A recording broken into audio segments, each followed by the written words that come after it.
మనిషి దొరకాలి కదా.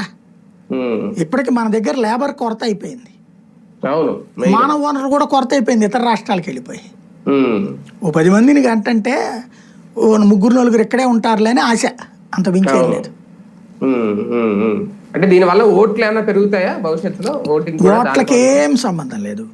ఉద్దేశం మంచిది, కానీ ఇది సక్సెస్ కావాలంటే ఒకటే, పుట్టే ప్రతి బిడ్డకి నువ్వు 30,000-40,000 చేతికి ఇచ్చేసి ఆ పిల్లల పేరున ఒక 25,000-50,000 ఫిక్స్డ్ డిపాజిట్ చేసి, ఇదివరకు ఒక స్కీమ్ ఉండేది పోస్టల్ డిపార్ట్మెంట్లో, మనం 10,000 రూపాయలు పెడితే ఆ టైంలో వేస్తే 10,000 రూపాయలు 15,000 రూపాయలు కిసాన్ వికాస్ పత్రతో పాటు చిన్నపిల్లల కోసం అంటే అప్పుడు ఏదో పెట్టారు, చిన్న మొత్తాల పొదుపు సంస్థ, దాంట్లో పెట్టేస్తే అంటే 7th క్లాస్కి అది ఇది కదా పబ్లిక్ ఎగ్జామ్, ఒక 5,000 రూపాయలు వాళ్ళు లైఫ్ లాంగ్ వచ్చేది అనమాట.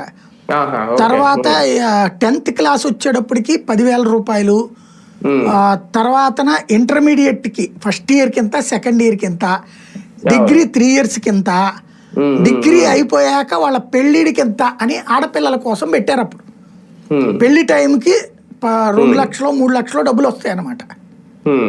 ఇది ఆనాడు పెట్టిన స్కీమ్. ఎందుకంటే నేను కట్టాక గవర్నమెంట్ మారాక క్యాన్సిల్ చేశారు, ఆ డబ్బులు వెనక్కి ఇచ్చేశారు. ఏది పావల వడ్డీతో, దుర్మార్గంగా పావలనో 30 వడ్డీనో తో వెనక్కి ఇచ్చేశారు.